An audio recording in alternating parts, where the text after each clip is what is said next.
오늘은 흔들리지 않는 하나님의 나라라는 제목으로 우리 말씀을 나누겠습니다. 지난주에 이어서 하나님 나라에 대한 두 번째 비유의 말씀입니다. 지난주 씨 뿌리는 자의 비유를 통해서는 하나님의 말씀이 씨앗이 땅에 떨어졌을 때 듣는 사람의 밭의 마음밭의 상태에 따라서 어떤 사람들은 열매를 맺지 못하고 또 어떤 사람들은 30배 또는 60배 또는 100배의 결실을 맺는 삶을 살게 된다고 말씀을 드렸습니다. 오늘 이 두 가지 비유를 살펴볼 텐데요. 첫 번째 비유는 스스로 자라나는 씨앗이라고 보통 되어 있어요. 스스로 자라나는 씨앗. 그리고 두 번째는 이제 자라시는 겨자씨 비유가 되겠습니다. 첫 번째 비유는 이제 보통 마태, 마가, 누가 공관복음이라고 하는데 그 복음서에 많이 기록되어 있는데 이 첫 번째 비유는 유독 마가복음에만 기록되어 있는 비유입니다. 하나님 나라가 스스로 자라는 씨앗처럼 눈에 보이지 않지만 성장한다, 자란다. 이것을 첫 번째 비유가 보여주고요. 두 번째 비유, 겨자씨 비유는 잘 아시는 것처럼 하나님의 나라가 처음에는 어떻게 하죠? 작고 초라해 보이고 보잘것 없어 보이지만 시간이 지나면 상상할 수 없을 만큼 놀랍도록 성장한다. 이것이 두 번째 비유가 되겠습니다. 그래서 이 두 가지 비유는 하나님 나라의 이 성장에 대한 그런 말씀인 것이죠. 오늘도 하나님께서 이 말씀을 들을 때 여러분 비유 말씀하실 때 주님이 뭐라고 하시죠? 들을 귀 있는 자는 들을지어다. 계속 그렇게 말씀하셨어요. 그래서 오늘도 말씀을 들을 때 귀로만 듣는 것이 아니라 우리 마음의 문을 활짝 열고 말씀을 들을 때 이 말씀이 잘 깨달아지고 또 말씀이 여러분 마음 깊은 곳에 새겨지는 복된 시간 되기를 소원합니다. 자, 첫 번째 비유를 살펴보겠습니다. 우리 26절 보시면 또 이르시되 하나님의 나라는 사람이 씨를 땅에 뿌린 것 같으니 그가 밤낮 자고 깨고 하는 중에 씨가 나서 자라되 어떻게 그리 되는지를 알지 못하느니라. 하나님 나라를 뭐라고 비유하냐면 어떤 사람이 씨를 땅에 뿌린 것 같다. 그 하나님 나라가 어떻게 시작되냐면요, 씨가 땅에 떨어진과 동시에 시작이 된다는 것이죠.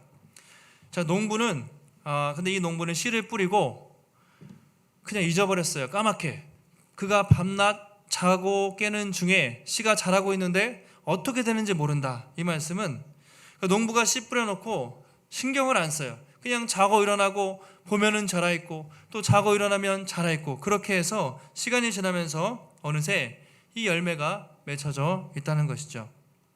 뭐 당연한 말이죠. 우리가 보통 농부들이 이제 봄에 밭을 갈고 파종하고 씨를 뿌리면 여름에 이제 조금씩 싹이 나면서 여름에 자라고 뭐 잡초를 제거해주고 가을에 추수 때가 되면 이제 풍성한 열매를 맺는 것이 보통 이제 일반적인 방식이죠. 아이들이 제가 어제 물어보니까 강낭콩 같은 거 이제 유치원 때나 초등학교 저학년 때 그런 거 하거든요. 그러면 애들이 고통방 이렇게 저도 우유곽이나 이런 데 조그만 데다 했어요. 그러면 선생님이 이렇게 흙을 덮어주고 씨앗을 놓고 또 조금 덮은 다음에 애들이 이게 아침에 일어나면 이게 자라나 안 자라나 계속 신기해서 이렇게 보잖아요. 그러면 처음에 하루 이틀 소식이 없는 것 같은데 3, 4일 되면 뭔가 이렇게 땅을 비집고 뭐가 올라오고 다음날 되면 막 싹이 트고 그러면서 줄기가 올라가고 한 달쯤 되면 콩이 이만하게 크잖아요. 신기하게. 처음에는 작고 볼품없는 씨앗이 시간이 지나면서 자고 일어나면서 자라게 되는 것이죠. 예수님 바로 이것이 하나님 나라의 성장하는 원리다 이렇게 말씀을 하세요. 하나님 나라도 사람들의 눈으로 가만히 이걸 하루 종일 보면 뭐 초고속 카메라로 돌리면 모르겠지만 이게 막 자라는 게 눈으로 보입니까? 안 보이는데 자고 일어나면 커져 있고 자고 일어나면 커져 있는데 하나님 나라도 겉으로 사람의 눈으로 볼 때는 갑자기 쑥 크는 게 아닌데 시간 지나면 커져 있고 이것을 이제 은밀하게 하나님 나라의 은밀성이라고 말하는데 보이지 않지만 은밀하게 조용히 성장하고 있다는 것을 이 비유를 통해서 보여주고 계신 것이죠. 그래서 오늘 말씀의 포커스는 씨앗입니다. 씨앗. 스스로 성장한다는 거예요. 자, 28절 같이 한번 읽어보시겠습니다. 28절 시작. 땅이 스스로 열매를 맺되 처음에는 싹이요 그 이삭이요 그 다음에는 이삭의 충실한 곡식이라. 자, 중요한 게 땅이 스스로 열매를 맺되, 이 말씀이 중요합니다. 스스로 열매를 맺는다는 거예요. 농부의 의지와 상관이 없습니다. 외적인 조건과 상관없이 스스로 성장해서 열매를 맺는다는 것이죠. 지난주에는 씨앗이 떨어져도 밭의 상태에 따라서 어떤 밭은 열매를 못 맺고 어떤 밭은 열매를 맺어요. 그런데 오늘은 다릅니다. 이 씨앗이 땅에 떨어지면 무조건 스스로 그 씨앗에 생명이 있기 때문에 열매를 맺게 된다는 것이죠. 그래서 오늘 말씀의 포커스는 씨앗에 있는 이 생명력이 있다는 것이죠. 여러분, 그렇지 않습니까? 신기하잖아요. 뭘 여러분들이 심어볼 때, 텃밭에라도, 저도 어릴 때 이제 농사를 짓는 걸 도와드리면 배추를 심는다, 아니면 뭐 고추를 심는다, 감자를 심는다 하면 딱 배추를 심으면 배추가 나고 고추를 심으면 고추가 나는데, 그 씨앗 안에 이미 여러분 생명력이 있는 것이죠. 고추는 고추에 유전자가 있고 생명력이 있는 것입니다. 그리고 뭐 배추, 감자는 각각의 그 씨앗 안에 이미 유전 정보가 있고 생명력이 있어서 떨어지면 발아해요. 그래서 나게 되는 것이죠. 그러니까 씨앗 자체의 그런 모든 생명력을 잉태하고 있는 것이죠. 이 비유의 핵심은 이것입니다. 자, 씨를 뿌리는 자 별로 중요하지 않습니다. 물 주는 자 중요하지가 않고요. 농부가 중요한 것이 아니라 이 뒤에서 자라게 하시고 성장하게 하시는 하나님이 계시다. 이것이 오늘 비유의 핵심인 것이죠. 이것을 하나님 나라의 비유에 하나님 나라에 빗대어서 설명을 하시는 거죠. 하나님 나라는 세상 나라와 성장하는 방식이 완전히 다르다. 세상 나라는 어떻습니까? 세상의 나라는 눈에 보이는 나라, 또 인간적인 방법으로 보통 군대가 있어야 돼요. 기본적으로. 그리고 영토가 있어야 됩니다. 국민들이 있어야 돼요. 조직과 제도를 개편하고 사람들이 만들어가는 나라. 그렇죠. 그래서 잘 사는 나라 하면 경제적으로 부흥한 나라, 물질적으로 풍족한 나라가 세상적인 관점으로 잘 사는 나라입니다. 예수님 당시에도 로마 제국이 딱 그랬습니다. 수많은 군대를 동원해서 수많은 검투사들, 노예들을 불러서 끊임없이 영토를 확장하고 이방 나라들을 정복을 했습니다. 로마 사람들이 군대도 좋았지만 도로를 잘 닦았어요. 끊임없이 도로를 확장하고 법률 이런 것들을 정비를 잘했거든요. 법을 만들어서 조직과 제도를 통해서 그런 멋있는 나라를 만들었습니다. 그 예수님도 그런 기대가 있었던 거죠. 사람들이 당신도 하나님 나라 만든다고 하는데 저기 로마처럼 또는 다윗처럼 그 힘과 권세를 모아가지고 저 로마를 엎어버리고 정말 다윗 시대처럼 우리 다윗 왕국처럼 정말 힘이 강한 그런 나라를 제발 만들어 달라고 그렇게 요청을 했던 것이죠. 눈에 보이는 나라, 세상 나라와 같은 생각을 가지고 있었습니다. 제자들도 그랬어요. 야고보와 요한도 예수님 나중에 왕이 되시면 뭐라고 합니까? 한쪽은 당신의 우편에 한쪽은 좌편에 앉게 해달라고 야고보의 어머니가 와서 청탁도 하고 그러는데 그만큼 이 하나님의 나라에 대해서 그들이 잘 알지 못했던 것이죠. 예수님은 아니다. 내 나라는 그런 세상 나라들처럼 눈에 보이는 인간적인 방식으로 세상적인 방식으로 오는 나라가 아니라 눈에 보이지 않지만 씨앗이 땅에 떨어지면 서서히 성장해서 나타나는 것처럼 눈에 보이지 않지만 반드시 열매 맺고 성장하는 것이 하나님 나라이다. 내 나라는 말씀이 선포되는 곳에, 복음이 선포되는 곳에, 사람들의 마음 속에 하나님의 말씀이 선포될 때 그렇게 하나씩 이루어서 성장하는 것이 하나님의 나라다. 그렇게 주님이 이 비유를 통해서 말씀하고 계신 것입니다. 자, 이제 누가복음에서도 바리새인들이 질문해요. 하나님 나라가 너무 궁금했어요. 예수님이 하나님 나라가 하는데 도대체 그 나라가 뭐냐? 바리새인들이 이렇게 질문합니다. 누가복음 17장 20절 21절 같이 한번 앞에 보시고 읽어보실까요? 시작. 바리새인들이 하나님의 나라가 어느 때 임하니이까 묻거늘 예수께서 대답하여 이르시되 하나님의 나라는 볼 수 있게 임하는 것이 아니요 또 여기 있다 저기 있다고도 못하리니 하나님의 나라는 너희 안에 있느니라. 그렇죠. 하나님의 나라를 물어보는데 눈에 보이는 나라가 아니다. 여기 있다 저기 있다 그런 나라가 아니다. 하나님의 나라는 어디 있습니까? 너희 안에 있다. 하나님의 나라는 이미 너희 마음속에 하나님의 말씀이 선포되는 그 사람들 가운데 그 공동체 가운데 이미 임했다. 그렇게 말씀하는 것이죠. 그러니까 너희들이 하나님의 나라를 오해하고 있다, 그렇게 말씀하십니다. 여러분, 성경을 보면 성경은 계속 이렇게 얘기해요. 하나님의 나라는 예수 그리스도께서 이 땅에 오심으로 이미 시작됐고 지금도 눈에 보이지 않지만 성장하고 있고 앞으로 주님 다시 오시면 그의 나라가 완성될 것이다. 그래서 이미 시작됐지만 아직 완성되지 않은 그 나라를 향해서 가고 있다고 말하고 있습니다. 하나님 나라의 큰 특징 중에 하나가 시간이라든가 공간의 제약을 받지 않습니다. 하나님 나라. 그래서 언제 어느 곳이든지 하나님의 말씀이 있고요, 주의 영이 계신 곳에, 성령이 계신 곳에 장소를 불문하고 그곳은 하나님의 나라가 된다고 성경이 말하고 있어요. 그래서 오늘 우리가 예배를 드릴 때 코로나 때문에 좀 다른 때보다 많이 못 나오셨지만 여기서 예배 드릴 때도 하나님의 나라가 임했지만 여러분들이 온라인으로 가정에서 예배를 드리고 있다면, 그곳에서 주의 영으로 예배를 드리고 있다면 교회나 가정이나 이미 하나님의 나라가 여러분의 마음속에 임한 줄 믿습니다. 그것이 중요해요. 그래서 우리가 이런 시간들을 겪으면서 좀 걱정이 되시잖아요. 오늘도 900명이 넘고 혹시 1000명이 넘으면 어떻게 될까, 모두가 사실은 좀 근심이 있습니다. 연말에는 좋아지길 기대했는데 이 3차 유행이라는 것이 더 강력하게 오고 있어요. 아직 끝이 보이진 않습니다.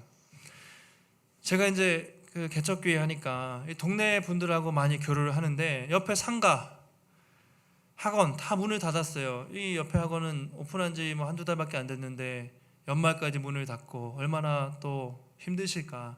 식당 하시는 분들은 안 그래도 대목을 잡아야 되는데 연말에 얼마나 힘드실까. 또 우리 학부모님들은 일주일에 한 번 학교 가서 좋았는데 매일 이제 또 집에서 애들하고 뒹굴어야 되는데 얼마나 고민이 되실까. 저도 이제 교육자로서 참 고민이 됩니다. 주말마다 이렇게 확진자가 확 많아지면 내일 온라인으로 드려야 되나 아니면 모여야 되나 계속 목사님들하고 연락해요. 목사님 교회는 어떻게 해요? 막 물어보고 또 어떻게 해야 되는지 운영위원회랑 상의해보고 왜 그런 고민을 해요. 그 성탄인데 어떻게 연말 사역을 해야 되나, 이런 어떻게 보면 좀 그런 근심도 없지는 않습니다. 그런데 제가 말씀을 준비하면서 다시 확신이 들었어요.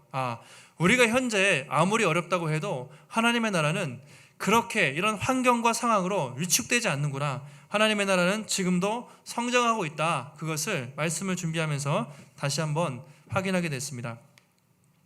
그런 일들이 많았어요, 최근에.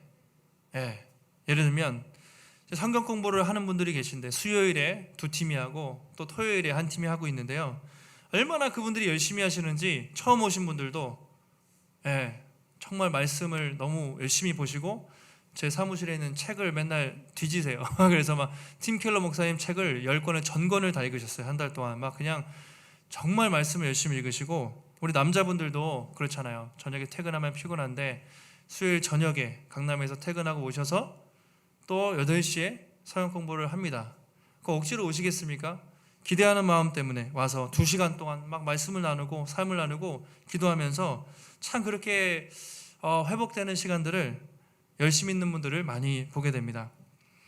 요즘에는요, 저희 교회 성도님들 아니신데 문자가 와가지고 목사님 제가 너무 기도하고 싶은데 답답해 죽겠습니다. 일산 무슨 교회 다니는 기도팀장이시래요. 권사님인데 자기 하루에 보통 3시간씩 기도를 통성을 안 하면 못 사는 성격인데 너무 답답해서 집에서 하다가 민원이 들어왔대요. 시끄러워가지고. 그래서 자기는 해도 되냐 그래서 제가 저녁마다 요일을 정해드렸고요. 월, 화, 목요일 교회 모임 없을 때 2시간씩 제가 음악을 틀어드리고 기도실로 할 테니까 오시라고 했더니 목사님 감사합니다. 지난주에 전화가 와가지고 그래서 막 그런 분들이 계세요.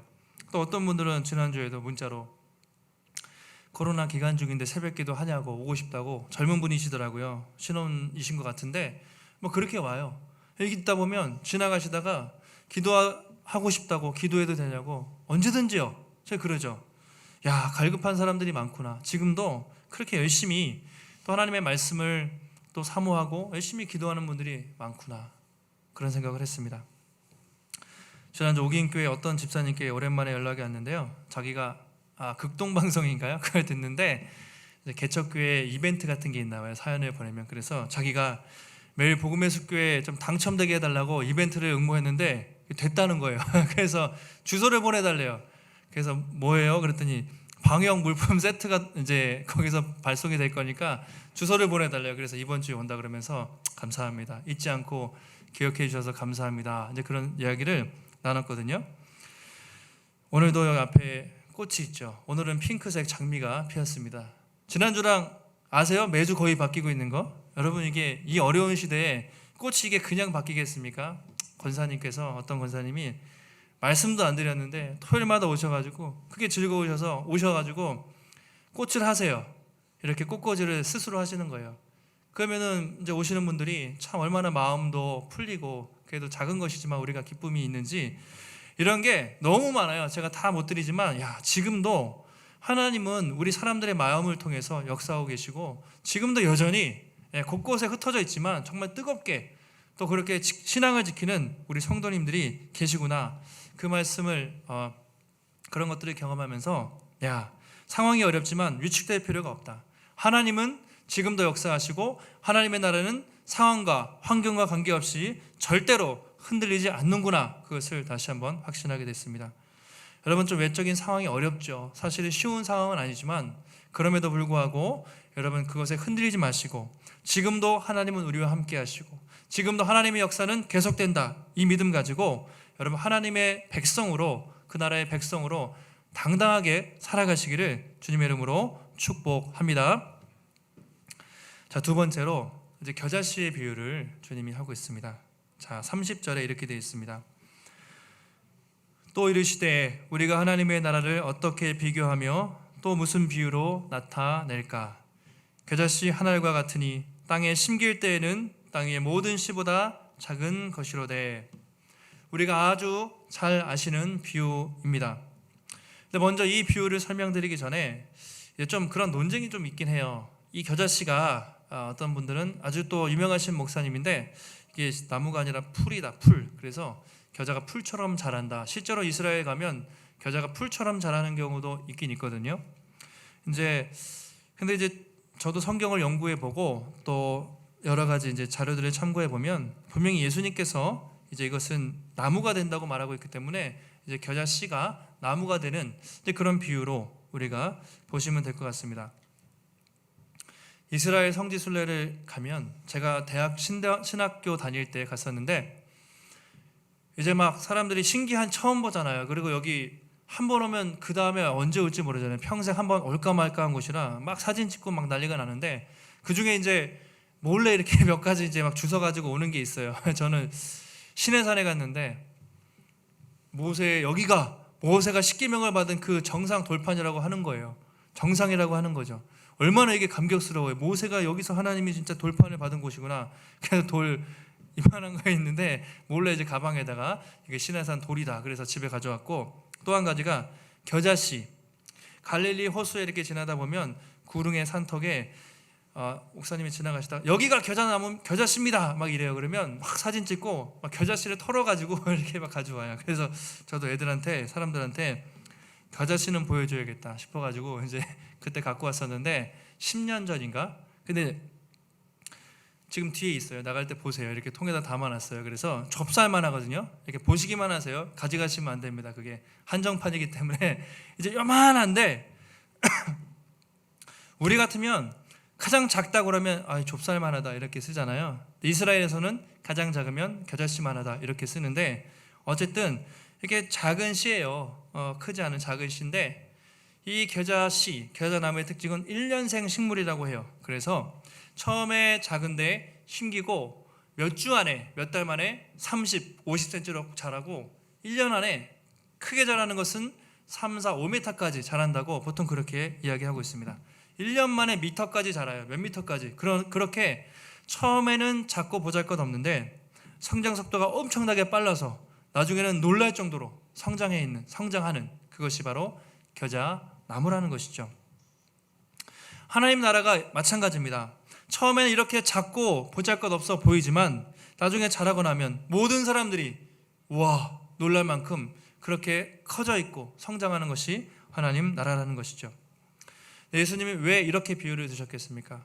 반대로 생각하면 사람들 속에 이런 질문이 있는 거예요. 아니, 하나님의 나라가 임했다면서요. 근데 로마 제국은 이렇게 힘이 큰데 당신의 나라는 눈에 보이지도 않고 조그만해 보이고 믿는 사람 12명 데리고 다니면서 하나님의 나라가 도대체 어딨냐, 이렇게 질문하는 사람들에게 아니다, 하나님의 나라는 이미 예수를 믿는 사람들 속에 시작됐고 처음에는 작아 보일지라도 시간이 지나면 상상할 수 없을 만큼 놀랍게 확장될 것이다. 이것이 나의 나라이다. 그렇게 말씀하는 것이죠. 실제로 어떻습니까? 그렇게 됐잖아요. 처음에 한 명으로 시작했죠. 예수님 한 명, 그리고 12명의 제자가 됐습니다. 복음서는 그렇게 끝나지만 사도행전에 보시면 어떻습니까? 오순절에 성령 강림 사건, 마가다락방에서 기도했던 사람 몇 명이죠? 120명의 사람들이 성령 받고요, 120명의 성도들이 생겼습니다. 베드로가 성령 충만을 받고 설교하는데 다음날 하루에 몇 명이 믿습니까? 3,000명이 믿죠. 3,000명이 믿음을 합니다. 바울이 가다가 예수님 핍박하다가 예수님 믿고 바울이 변화돼서 어떻게 됩니까? 1차, 2차, 3차 전도여행을 다니는데 곳곳마다 복음을 전해서 온 아시아 유럽 지역에 수많은 교회들이 생깁니다. 수많은 사람들이 예수님을 믿게 돼요. 네로 황제, 아주 악한 왕이었습니다. 베드로도 죽이고 바울도 죽였던 그런 극심한 박해가 100여 년 동안 로마 황제를 통해서 있었는데 어떻습니까? 교회는 계속 성장했습니다. 막을 수가 없었어요. 그래서 AD 300년경에는 어떻게 됐습니까? 로마를 뒤집고 이 기독교가 로마의 국교가 되는 것이죠. 완전히 뒤집어 엎어버렸어요. 처음에는 이렇게 작았는데 몇백 년 만에 완벽하게. 기독교의 발흥이라는 책으로 유명한 로드니 스탁이라는 이제 사람이 최근에 이제 뭐 그런 책들을 많이 우리 코로나 시대에 많이 보게 됐는데, 기독교의 발흥, 아마 신학자는 아닌데 사회학자가 쓴, 객관적으로 초기의 기독교의 모습을 보고 쓴 내용입니다. 초기 기독교의 성장률이 통계를 실제로 내보면 10년마다 40%씩 성장했다고 말합니다. 10년마다 40%, 40%. 자, AD 40년경에 예수님이 AD 30년경에 돌아가셨으면 예수님 돌아가시고 승천하시고 10여 년 만에 그 당시에 아마 1,000명 정도, 작게 잡아서 예수 믿는 사람들이 그 당시에 1,000명 정도였을 거라고 추산합니다. AD 300년경에는 250년 지났죠. 몇 명이냐면 630만 명이 돼서 인구 전체의 10.5%가 기독교인이었을 것이다. 그렇게 말하고요. 다 적게 잡은 거예요. 안 믿는 사람 입장에서. AD 350년경 또 50년 지나서 몇 명이 되면 3,300만 명의 기독교인, 인구의 56%가 기독교인이라고 일반 학자가 말하는 것이죠. 불과 300년 만에, 예수님밖에 없었잖아요. 12제자로 시작했는데 350년 만에 로마 제국을 뒤집어 엎어서 절반 이상이 예수를 믿게 되는, 크리스천이 되는 상상할 수 없는 놀라운 역사가 실제로 나타났다는 것이죠. 놀랍지 않습니까? 지금도 마찬가지예요. 초대교회뿐만 아니라 그 이후에 2000년 역사 동안, 그리고 현재도 가는 곳곳마다 이 복음의 역사가 흘러넘치고 있다는 것이죠. 중국에서 최근에, 이거 최근 백년의 이야기죠, 공산국가가 들어설 때 수많은 선교사님들이 쫓겨나고 중국 기독교는 망했다 이렇게 얘기했지만, 현재 중국 기독교의 인구는 어떻게 추산하죠? 1억 이상으로 추산하고 지금도 하루에 3만 명 이상씩 매일매일 중국 사람들 이 안에서 회심을 하고 있다고 보고가 들어오고 있습니다. 아프리카에서는 매일 2만 명 이상의 사람들이, 이슬람 땅에서도 환상과 계시를 통해서 막 예수 믿고 회심하는 사람들이 매일 2만 명씩, 지금 아프리카 대륙의 40%가 예수 믿는 기독교인이라고 합니다. 지금 남미도 인구가 많이 확장되고 있는데 인구 증가율의 3배 빠른 속도, 자연 인구 증가율보다 3배 빠르게 기독교인들의 성장 엄청나게 남미도 끌어오르고 있거든요. 전 세계 인구가 지금 77억이라고 해요. 저도 오랜만에 찾아봤는데 그 중에 적어도 표피적으로 기독교인이라고 하는 사람이 21억이니까 1위입니다. 적어도 20억, 적어도 뭐 그 중에 카톨릭도 있지만 예수 믿는 사람들이, 고백하는 사람들이 가장 많아요. 종교 중에. 우리나라도 어떻습니까? 복음이 들어온 지 한 120년은 됐는데 처음에 선교사님들 통해서 그렇게 핍박받고 멸시받았지만 적어도 인구의 지금 20%는 되죠. 못해도 10% 이상은 크리스천들입니다. 정말 한 사람으로 시작해서 300년 동안 또 2000년 동안 역사를 보면 정말 겨자씨와 비교할 수 없을 만큼 온 세상에 하나님의 복음이 퍼졌고 하나님의 나라가 임한 것을 알 수가 있습니다. 제가 이것은 양적으로 성장한 걸 말씀드렸어요. 양적으로 이렇게 놀랄만하게 성장했다는 것이죠. 한 가지 더 기억하셔야 될 것은 외적으로만 성장하는 게 중요한 것이 아니라 질적으로도 깊이 있게 성장을 해야 돼요. 그것을 예수님이 뒤에 말씀을 하시는데 겨자씨가 자라서 공중의 새들이 깃드는 곳이 되어야 된다고 말씀을 하십니다. 32절인데요. 우리 같이 한번 앞에 보시고 읽겠습니다. 시작. 신긴 후에는 자라서 모든 풀보다 커지며 큰 가지를 내나니 공중의 새들이 그 그늘에 깃들일 만큼 되느니라. 포커스는요, 자라서 모든 풀보다 커지며 큰 가지를 내나니 이것만 보시면 안 되고 그냥 커졌네, 이것도 중요한데 더 큰 것은 공중의 새들이 깃들이는 게 중요한 것입니다. 이 포인트는 뒤에 있어요. 공중의 새들이 깃들어야 됩니다. 그럼 이 공중의 새들이 무엇일까요? 이 새들, 이것은 어떤 분들은 또 이제 이것은 새들은 사탄을 상징한다, 사탄의 세력들을 상징한다고 해서 부정적으로 보는 분들도 일부 있습니다. 그런데 성경을 전체를 볼 때 이제 그렇지 않은 것 같고요.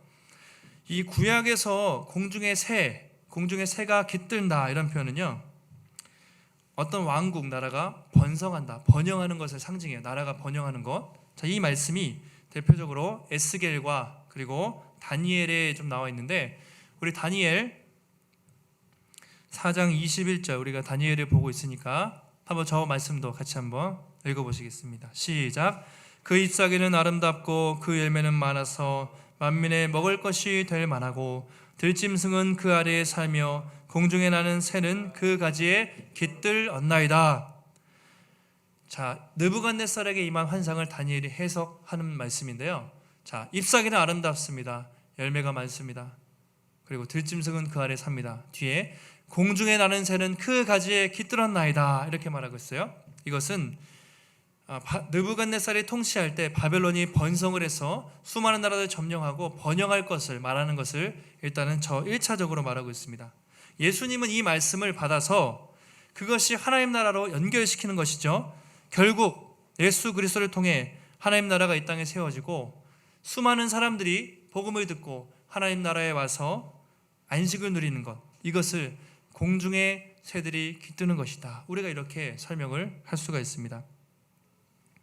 결국 하나님의 나라가요, 이방 민족에게, 유대인들에게만 임하는 것이 아니라 이방 민족에게, 수많은 사람들에게 확장될 것을 말하는 것이죠. 특별히 그동안 집중받지 못했던 소외된 사람들, 연약한 사람들, 비천한 사람들, 그런 사람들을 통해서 복음이 전파될 것을 말하고 있어요. 실제로 어떠셨습니까?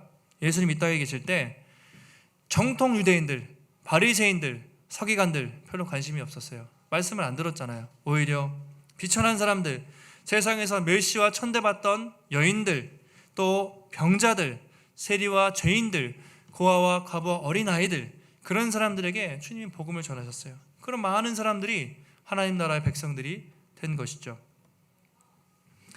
여러분, 우리도 마찬가지인 것 같아요. 교회가 양적으로 성장하는 것 중요합니다. 당연히 그렇게 되길 우리가 바라지만 그것보다 더 중요한 것은 질적인 성장, 교회가 건강하게 성장하는가, 이것이 더 중요합니다.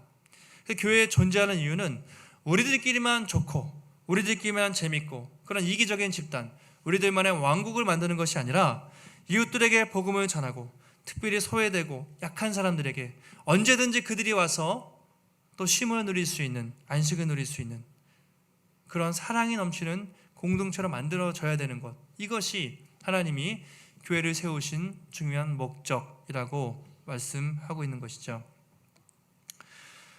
제가 코로나가 한창인데 이런 생각 해봤어요. 언젠가 여러분 그날 상상해 보셨습니까?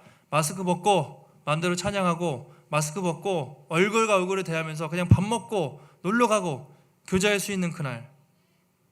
내년엔 오겠죠. 내년엔 오겠죠. 언젠가. 상상만 해도 기분 좋잖아요. 지금 그냥 이제 마스크 쓰는 게 익숙하시죠. 그냥 벗는 게 어색할 수도 있는데 언젠간 그날이 올 겁니다. 그런데 그때 참 두 부류가 있겠다. 한 사람들, 우리가 1년 넘게 술도 못 먹고 못 놀았는데 그냥 원 없이 마시자 부어라 이렇게 하면서 그냥 세상 밖으로 나가서 그냥 방탕하고 먹고 마시고 즐기는 사람들이 있을 것 같아요. 억눌린 사람들. 반대로 그동안 너무 예배드리고 싶었는데 너무 갈급했는데 정말 마음대로 예배드리지 못해서 나 진짜 하나님께 예배하고 싶다, 정말 기도하고 싶다 사모하는 마음으로 교회로 들어올 사람들이 정말 많이 있겠다, 이런 생각을 하게 됐어요. 지금도요 많이 연락 와요. 그냥 지나가다 들어온다니까요. 갈급해서 오죽하면 오겠습니까? 자기 교회도 아닌데 답답한 거예요. 인생이, 세상에 소망이 없잖아요. 그래서 교회 와서 기도하고 싶어서 그냥 앉았다 가시는 분들이 계시다니까요. 아마 이 코로나가 끝나면 더 많이 오지 않을까, 더 갈급한 심령들이 오지 않을까, 이런 생각을 했습니다. 그래서 지금은 우리가 이렇게 막 전도하고 생각처럼 막 행사를 못하지만 언젠가 그렇게 그런 때가 올 때 정말 갈급한 심정으로 갈 곳이 없어서 지쳐 날아온 새들과 같이 정말 쉬고 싶고 안식하고 싶은 그런 사람들을 품어줄 수 있는 그런 교회가 되면 좋겠다. 우리가 정말 그런 공동체를 꿈꾸며 기도하며 준비해야겠다, 이런 생각을 오늘 말씀을 보면서 하게 되었습니다. 여러분, 말씀을 정리하겠습니다. 오늘 예수님은 이 비유를 통해서 하나님 나라가 어떻게 성장하는지 보여주고 있습니다. 2000년 전에 예수님이 처음 오셔서 하나님 나라 선포했을 때 비웃었습니다. 아무것도 아니었습니다.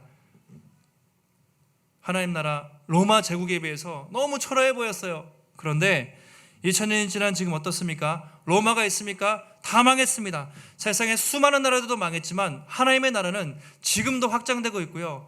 정말 시퍼렇게 살아서 흔들리지 않고 놀랍게 지금도 복음이 선포되는 곳마다, 이 땅에도 전 세계에도 예수의 복음이 선포되는 곳마다 하나님의 나라는 놀랍게 확장되고 있고요. 지금 코로나 때문에 좀 위축된 것 같아 보이지만 결코 그런 걸로 흔들리지가 않습니다. 2000년 동안 훨씬 더 많은 큰 핍박과 또 박해가 있음에도 불구하고 교회는 흔들리지 않았어요. 하나님이 지켜주셨기 때문이죠. 하나님의 나라는 절대 흔들리지 않는다, 하나님의 나라는 절대 망하지 않는다, 그런 생각합니다. 성도 여러분, 이번 한 주도 살아가실 때 주님께서 가르쳐진 기도를 기억하시면 좋겠습니다.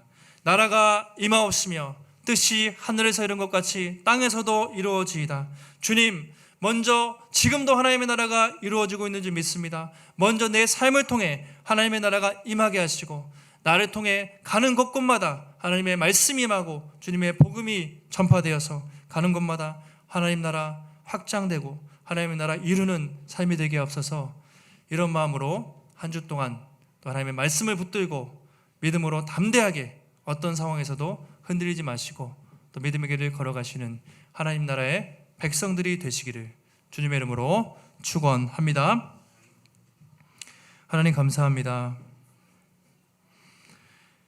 2000년 전에 하나님 나라가 시작됐을 때 비웃었습니다. 너무 초라해 보였습니다. 그러나 하나님의 나라는 겨자씨와 같이 스스로 자라는 씨앗과 같이 엄청나게 성장할 것이라고 말씀하신 것처럼 2000년이 지난 지금 세상의 모든 나라들, 그 강력했던 제국들은 다 망해버렸지만 하나님의 나라는 지금도 살아서, 아니 더 강력하게 지금도 살아 숨쉬는 줄 믿습니다. 주님, 비록 환경이 어렵고 상황이 어려워도 하나님 나라는, 교회는 그 무엇도 흔들지 못하는 줄 믿습니다. 이 믿음 가지고, 이 담대함 가지고 이번 한 주도 주의 나라가 임하시옵소서, 나의 삶을 통해 하나님의 뜻이 임하시옵소서, 이 믿음 가지고 가는 곳마다 복음 전하며 하나님 나라를 살아내는 복된 성도들이 될 수 있도록 주님 붙잡아 주시옵소서. 모든 말씀 거룩하신 예수님의 이름으로 기도하옵나이다. 아멘.